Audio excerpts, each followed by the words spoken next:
Globe, latitude and longitudes. അക്ഷാംശ രേഖാംശ രേഖകളെക്കുറിച്ചാണ് ഇന്ന് നമ്മൾ പറയാൻ പോകുന്നത്. കൂടെ ഗ്ലോബ് എന്താണെന്നും നോക്കാം. ഗ്ലോബ് എന്ന് പറയുന്നത് എർത്തിന്റെ ചെറിയൊരു മാതൃകയാണ്. ചെറിയ ഗ്ലോബുകൾ നമുക്ക് ഈസി ആയിട്ട് കൊണ്ടു നടക്കാൻ സാധിക്കും. ഗ്ലോബ് ഒരു സ്ഥലത്ത് ഫിക്സ് ചെയ്തു വെച്ച രീതിയിൽ ഉള്ളതല്ല, ആക്സിസിൽ കറങ്ങുന്ന രീതിയിലാണ് വെച്ചിരിക്കുന്നത്. ഗ്ലോബിന്റെ ഒരു പ്രത്യേകത എന്തെന്നാൽ കോണ്ടിനെന്റ്സ്, കൺട്രീസ്, ഓഷ്യൻസ് എല്ലാം തന്നെ അതിന്റെ കറക്റ്റ് സൈസിൽ കാണാൻ സാധിക്കുന്നു എന്നുള്ളതാണ്. ഗ്ലോബിന് ഉള്ളിലൂടെ ഒരു സൂചി ഫിക്സ് ചെയ്ത് വെച്ചിട്ടുണ്ട്. ഈ സൂചിയുടെ സഹായത്തോടെയാണ് ഗ്ലോബിന് കറങ്ങാൻ സാധിക്കുന്നത്. ഈ സൂചിയാണ് ആക്സിസ് അഥവാ അച്ചുതണ്ട് എന്ന് പറയുന്നത്. ഗ്ലോബിന് മുകളിലൂടെയും താഴേക്കും 2 പോയിന്റുകളിൽ കൂടിയാണ് ആക്സിസ് കടന്നു പോകുന്നത്. മുകളിലുള്ള പോയിന്റിനെ നോർത്ത് പോൾ എന്നും താഴെയുള്ള പോയിന്റിനെ സൗത്ത് പോൾ എന്നും വിളിക്കുന്നു. ആക്സിസിന് ചുറ്റുമായി പടിഞ്ഞാറ് നിന്നും കിഴക്കോട്ട് ഗ്ലോബ് കറങ്ങുന്നത് പോലെ തന്നെ ഭൂമിയും കറങ്ങുന്നു. പക്ഷേ രസകരമായ സംഗതി ഏതെന്ന് വെച്ചാൽ യഥാർത്ഥ ഭൂമിക്ക് ഇത്തരത്തിലൊരു സൂചിയോ അല്ലെങ്കിൽ ആക്സിസോ ഇല്ല എന്നുള്ളതാണ്. ആക്സിസ് ഒരു ഇമാജിനറി ലൈൻ അഥവാ സാങ്കല്പിക രേഖ മാത്രമാണ്. മറ്റൊരു സാങ്കല്പിക രേഖയാണ് ഗ്ലോബിൽ കൂടി കടന്നു പോകുന്ന ഇക്വേറ്റർ അഥവാ ഭൂമധ്യരേഖ. ഈ ലൈൻ ഗ്ലോബിനെ 2 തുല്യ പകുതികളായി മുറിക്കുന്നു. അതിൽ നോർത്തേൺ ഹാഫ് അഥവാ വടക്കേ പകുതി അല്ലെങ്കിൽ ഇക്വേറ്ററിന് മുകളിലേക്കുള്ള പകുതി ഭാഗം നോർത്തേൺ ഹെമിസ്ഫിയർ അഥവാ ഉത്തരാർദ്ധ ഗോളം എന്ന് അറിയപ്പെടുന്നു. മറ്റേ പകുതി സതേൺ ഹെമിസ്ഫിയർ അഥവാ ദക്ഷിണാർദ്ധ ഗോളം എന്നും അറിയപ്പെടുന്നു. ഈ 2 ഭാഗങ്ങളും തുല്യ പകുതികളാണ്. ഇക്വേറ്റർ എന്നുള്ളത് ഒരു ഇമാജിനറി സർക്കുലർ ലൈൻ ആണ്. കൂടാതെ ഇക്വേറ്ററിനെ ഒരു റഫറൻസ് പോയിന്റായി വെച്ചുകൊണ്ട് ഭൂമിയിൽ ഉള്ള പ്രദേശങ്ങളെ കണ്ടെത്താൻ സാധിക്കുന്നു. അതായത് ഇക്വേറ്ററിന് വടക്കുള്ള പ്രദേശം, തെക്കുള്ള പ്രദേശം എന്ന് വേഗത്തിൽ മനസ്സിലാക്കാൻ സാധിക്കും. അടുത്തത് പാരലൽസ് ഓഫ് ലാറ്റിറ്റ്യൂഡ്സ് ആണ്. അതായത് ലാറ്റിറ്റ്യൂഡ്സ് ഇക്വേറ്ററിന് സമാന്തരമായി അഥവാ പാരലലായി വടക്കോട്ടും തെക്കോട്ടും പോകുന്നുണ്ട്. ഇവ പാരലൽ സർക്കിൾസ് അഥവാ സമാന്തര വൃത്തങ്ങളാണ്. ഇത് ഇക്വേറ്ററിൽ നിന്നും പോൾസ് അഥവാ ധ്രുവങ്ങൾ വരെ കാണപ്പെടുന്നു. ഓരോ ലാറ്റിറ്റ്യൂഡ്സും ഡിഗ്രിയിലാണ് മെഷർ ചെയ്തിരിക്കുന്നത്. ഇക്വേറ്റർ റെപ്രസെന്റ് ചെയ്യുന്നത് 0 ഡിഗ്രി ലാറ്റിറ്റ്യൂഡ് ആയിട്ടാണ്. ഇക്വേറ്ററിൽ നിന്നും ഓരോ സൈഡിലേക്കുമുള്ള പോൾസിലേക്ക് പോകുന്ന ഓരോ ലാറ്റിറ്റ്യൂഡ്സും വൃത്തത്തിന്റെ 4/1 കണക്കാക്കുന്നത്. അതായത് 360 ഡിഗ്രിയുടെ 4/1, അതായത് 90 ഡിഗ്രി. 90 ഡിഗ്രി വരുന്ന ലാറ്റിറ്റ്യൂഡ്സ് നോർത്തിൽ നോർത്ത് പോളും സൗത്തിൽ സൗത്ത് പോളും ആണ്. ഇനി നോർത്ത് ലാറ്റിറ്റ്യൂഡ്സ് എന്ന് പറയുന്നത് ഇക്വേറ്ററിൽ നിന്നും നോർത്തിലേക്ക് പോകുന്ന പാരലൽ ലാറ്റിറ്റ്യൂഡ്സ് ആണ്. അതേപോലെ സൗത്തിലേക്ക് പോകുന്ന പാരലൽ ലാറ്റിറ്റ്യൂഡ്സ് സൗത്ത് ലാറ്റിറ്റ്യൂഡ്സ് എന്നും പറയുന്നു.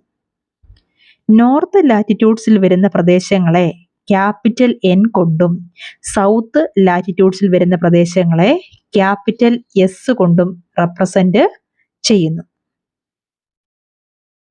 ഉദാഹരണമായി 20 ഡിഗ്രി ലാറ്റിറ്റ്യൂഡിൽ നോർത്തേൺ ഹെമിസ്ഫിയറിലുള്ള പ്രദേശത്തെ 20 ഡിഗ്രി ക്യാപിറ്റൽ N എന്നും സതേൺ ഹെമിസ്ഫിയറിലുള്ളതിനെ 20 ഡിഗ്രി ക്യാപിറ്റൽ S എന്നും എഴുതാം.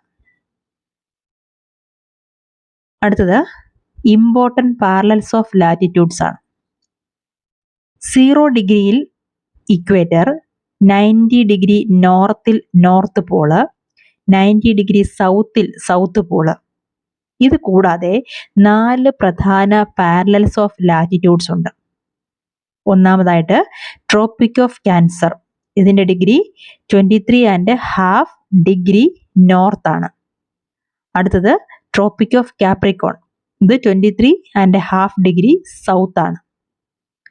അടുത്തത് ആർട്ടിക് സർക്കിള് 66.5 ഡിഗ്രി നോർത്ത്. അടുത്ത അന്റാർട്ടിക് സർക്കിള് 66.5 ഡിഗ്രി സൗത്ത്. ഈ ലാറ്റിറ്റ്യൂഡ്സ് എല്ലാം പിക്ചറിൽ നോക്കി ജസ്റ്റ് ഒന്ന് അറിഞ്ഞിരിക്കുക. വിശദമായിട്ട് നമുക്ക് വരും ലെവലുകളിൽ പഠിക്കാം. അടുത്തത് heat zones of the earth. 3 heat zones ആണ് എർത്തിനുള്ളത്. 1 torrid zone, 2 temperate zone, 3 frigid zone. Torrid zones എന്താണെന്ന് നോക്കാം.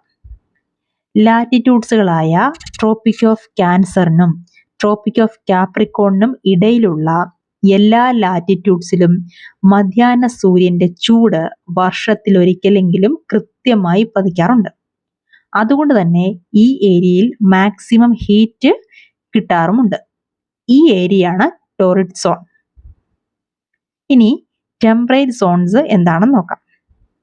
ട്രോപ്പിക് ഓഫ് ക്യാൻസറിനും ആർട്ടിക് സർക്കിളിനും ട്രോപ്പിക് ഓഫ് കാപ്രിക്കോണിനും അന്റാർട്ടിക് സർക്കിളിനും ഇടയിലുള്ള പ്രദേശമാണ് ടെമ്പറേറ്റ് സോൺസ്. ഈ ടെമ്പറേറ്റ് സോൺസിൽ മിഡ് ഡേ സണ്ണിന്റെ ലൈറ്റ് ഒരിക്കലും ലഭിക്കാറില്ല. പോൾസിലേക്ക് അഥവാ ധ്രുവങ്ങളിലേക്ക് വരും തോറും സൺറൈസ് കുറഞ്ഞു വരുന്നു. അതുകൊണ്ട് ഈ പ്രദേശങ്ങളിൽ മോഡറേറ്റ് ടെമ്പറേച്ചർ ആണ് ഉള്ളത്. അതുകൊണ്ടാണ് ഈ സോൺസ് ടെമ്പറേറ്റ് സോൺസ് എന്ന് അറിയപ്പെടുന്നത്. ഇനി ഫ്രിജിഡ് സോൺസ് എന്താണെന്ന് നോക്കാം. നോർത്തേൺ ഹെമിസ്ഫിയറിൽ നോർത്ത് പോളിനും ആർട്ടിക് സർക്കിളിനും സദേൺ ഹെമിസ്ഫിയറിൽ സൗത്ത് പോളിനും അന്റാർട്ടിക് സർക്കിളിനും ഇടയിലുള്ള പ്രദേശമാണ് ഫ്രിജിഡ് സോൺ. ഇത് വളരെ തണുത്ത പ്രദേശമാണ്. കാരണം ഈ പ്രദേശങ്ങളിൽ സൂര്യന്റെ കിരണങ്ങൾ അഥവാ റേസ് അധികമായി പതിക്കാറില്ല. സൂര്യന്റെ റേസ് ചരിഞ്ഞാണ് ഈ പ്രദേശങ്ങളിൽ പതിക്കുന്നത്. അതുകൊണ്ട് തന്നെ ചൂട് വളരെ കുറവായിരിക്കും. അതുകൊണ്ടാണ് ഈ പ്രദേശം ഫ്രിജിഡ് സോൺ എന്ന് അറിയപ്പെടുന്നത്. കുറച്ചുകൂടി വ്യക്തമായിട്ട് നമുക്ക് ഇത് മനസ്സിലാക്കാനായിട്ട് എക്സാമ്പിൾ നോക്കാം. പിക്ചറിലേക്ക് നോക്കുമ്പോൾ അതിൽ നേരെ പിടിച്ചിട്ടുള്ള ഒരു സർഫസ് ആണ് കാണുന്നത്. അതിലേക്ക് ഒരു ടോർച്ച് അടിക്കുമ്പോൾ ചെറിയൊരു ഏരിയയിലാണ് ലൈറ്റ് കാണുന്നത്. എന്നാൽ രണ്ടാമത്തെ പിക്ചറിൽ നോക്കിയാൽ സർഫസ് കുറച്ച് ചരിഞ്ഞിരിക്കുന്നതായി കാണാം.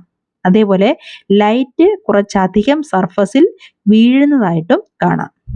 ആദ്യ പിക്ചറിൽ കുറച്ച് സ്ഥാനത്ത് മാത്രമാണ് ലൈറ്റ് വീഴുന്നത്. എന്നാൽ ലൈറ്റിന്റെ ഇന്റൻസിറ്റി എല്ലായിടത്തും ഒരേപോലെ തീവ്രമായിരുന്നു. എന്നാൽ രണ്ടാമത്തെ പിക്ചറിൽ മുകൾ ഭാഗത്ത് ലൈറ്റിന്റെ ഇന്റൻസിറ്റി കുറവായിരുന്നു.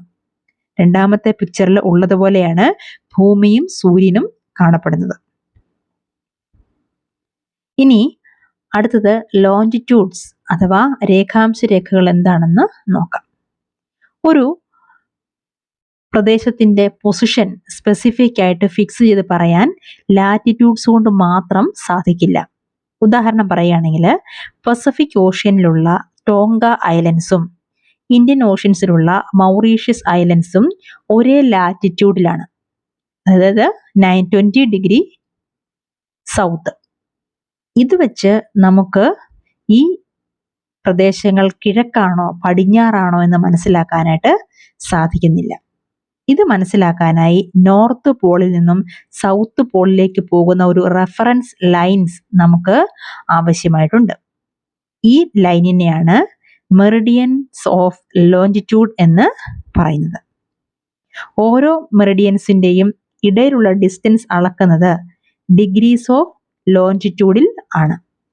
ഓരോ ഡിഗ്രിയും മിനിറ്റ്സ് ആയും ഓരോ മിനിറ്റ്സ് സെക്കൻഡ്സ് ആയും ഡിവൈഡ് ചെയ്യുന്നു.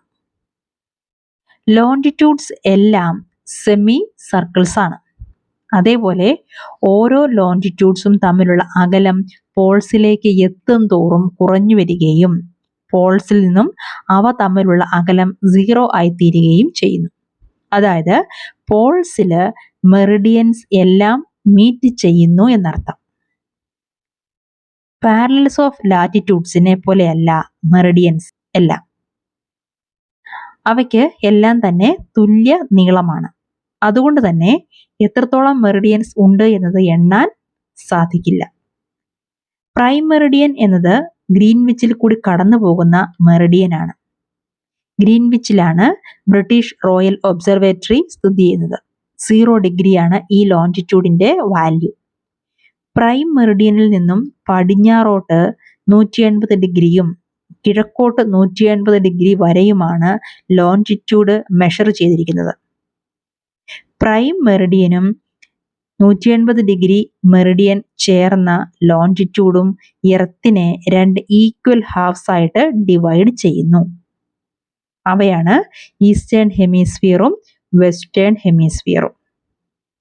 ഉദാഹരണം പറയുകയാണെങ്കിൽ 30 വെസ്റ്റ് എന്നാൽ വെസ്റ്റേൺ ഹെമിസ്ഫിയറിൽ 30 എന്നും 30 ക്യാപിറ്റൽ ഇ എന്നാൽ ഈസ്റ്റേൺ ഹെമിസ്ഫിയറിൽ 30 എന്നുമാണ്. ഇതില് ഒരു ഇൻട്രസ്റ്റിംഗ് ഫാക്ട് എന്താണെന്ന് വെച്ചാൽ 180 ഈസ്റ്റും 180 വെസ്റ്റും മെറിഡിയൻസ് എന്ന് പറയുന്നത് സെയിം ലൈനാണ്. ഇനി ലോഞ്ചിറ്റ്യൂഡും ടൈമും എങ്ങനെയാണ് കണക്റ്റഡ് ആയിരിക്കുന്നത് നോക്കാം. എർത്ത്, മൂൺ, പ്ലാനറ്റ്സ് തുടങ്ങിയവയുടെ എല്ലാം മൂവ്മെന്റ്സ് ആണ് ടൈം മെഷർ ചെയ്യാൻ ഉപയോഗിക്കുന്ന പ്രധാനപ്പെട്ട അളവുകോലായിട്ട് നാം ഉപയോഗിക്കുന്നത്. നമുക്കറിയാം സൂര്യൻ എല്ലാ ദിവസവും ഉദിക്കുകയും അസ്തമിക്കുകയും ചെയ്യുന്നുണ്ട്. അതുകൊണ്ട് തന്നെ ഏറ്റവും മികച്ച ഉപാധി സമയമളക്കാൻ സൂര്യനാണ്. ഓരോ രാജ്യങ്ങളിലെ ടൈം ആണ് ലോക്കൽ ടൈം എന്ന് പറയുന്നത്. ഇത് സൂര്യന്റെ നിഴലിന്റെ വലിപ്പം അനുസരിച്ചാണ് നിർണയിക്കുന്നത്. ഗ്രീൻവിച്ചിലെ പ്രൈം മെറിഡിയന് മുകളിൽ ആകാശത്ത് ഏറ്റവും ഉയർന്ന പോയിന്റിൽ സൂര്യൻ എത്തുമ്പോൾ ഈ മെറിഡിയനിലുള്ള എല്ലാ സ്ഥലങ്ങളിലും മധ്യാഹ്നമോ ഉച്ചയോ ആയിരിക്കും. ഭൂമി സ്വയം കറങ്ങുന്നത് വെസ്റ്റിൽ നിന്നും ഈസ്റ്റിലേക്കാണ്, അതായത് പടിഞ്ഞാറ് നിന്നും കിഴക്കോട്ട്. ഗ്രീൻവിച്ചിന് കിഴക്കോട്ടുള്ള ഓരോ സ്ഥലങ്ങളിലും ഗ്രീൻവിച്ച് ടൈമിനേക്കാളും കൂടുതലായിരിക്കും. അതുപോലെ ഗ്രീൻവിച്ചിൽ നിന്നും വെസ്റ്റിലേക്കുള്ള ഓരോ സ്ഥലത്തും സമയം ഗ്രീൻവിച്ചിനേക്കാളും കുറവായിരിക്കും. ഈ വ്യത്യാസങ്ങൾ എങ്ങനെ കാൽക്കുലേറ്റ് ചെയ്യുമെന്ന് നോക്കാം. ഭൂമി 24 മണിക്കൂറിൽ 360 ഡിഗ്രിയിലാണ് കറങ്ങുന്നത്. അതിൽ നിന്നും നമുക്ക് എന്ത് മനസ്സിലാക്കാം? 1 മണിക്കൂറിൽ ഭൂമി 15 ഡിഗ്രി കറങ്ങുന്നുവെന്ന് മനസ്സിലാക്കാം. അപ്പോൾ 1 ഡിഗ്രി കറങ്ങുന്നത് 4 മിനിറ്റ്സ് എടുത്തിട്ടായിരിക്കും. 12 മണി ഉച്ച സമയമാണ് ഗ്രീൻവിച്ചിൽ എങ്കിൽ 15 ഡിഗ്രി ഈസ്റ്റില് നമുക്ക് 15 ഇൻറ്റു 4 60 മിനിറ്റ്സ് മുമ്പിൽ ആയിരിക്കും. അതായത് 1 മണിക്കൂർ കൂടുതൽ. 1 മണിയായിരിക്കും 15 ഡിഗ്രി ഈസ്റ്റില്. എന്നാൽ 15 ഡിഗ്രി വെസ്റ്റില് 1 മണിക്കൂർ കുറവായിരിക്കും. അതായത് 11 AM ആയിരിക്കും. ഇനി 180 ഡിഗ്രിയില് മിഡ് നൈറ്റ് ആയിരിക്കുമ്പോൾ ഗ്രീൻവിച്ചിൽ എത്തായിരിക്കും 12 മണി നട്ടുച്ച സമയം ആയിരിക്കും. ഇനി നമുക്ക് എന്തുകൊണ്ടാണ് സ്റ്റാൻഡേർഡ് ടൈം വേണ്ടതെന്ന് ചോദിച്ചാൽ, ഓരോ കൺട്രിയിലും നിരവധി ലോഞ്ചിറ്റ്യൂഡ്സ് ഉണ്ടായിരിക്കും. അതുകൊണ്ട് തന്നെ ലോക്കൽ ടൈമിൽ ഒരുപാട് വ്യത്യാസം വരുന്നത് മൂലം ഈ ട്രെയിൻ ടൈം ടേബിളൊക്കെ പ്രിപ്പയർ ചെയ്യാൻ വളരെ ബുദ്ധിമുട്ടായിരിക്കും. അതുകൊണ്ട് ലോക്കൽ ടൈമിങ്ങിന് വേണ്ടി ഓരോ കൺട്രിക്കും ഓരോ സെൻട്രൽ മെറിഡിയൻ ഉണ്ടായിരിക്കും. 82.5 ഡിഗ്രി ഈസ്റ്റ് എന്നത് 82 ഡിഗ്രി 30 മിനിറ്റ് ഈസ്റ്റ് എന്നാണ്. ഇതാണ് ഇന്ത്യയുടെ സ്റ്റാൻഡേർഡ് മെറിഡിയൻ. ഈ മെറിഡിയൻ ഉപയോഗിച്ചാണ് ഇന്ത്യൻ സ്റ്റാൻഡേർഡ് ടൈം തീരുമാനിക്കുന്നത്.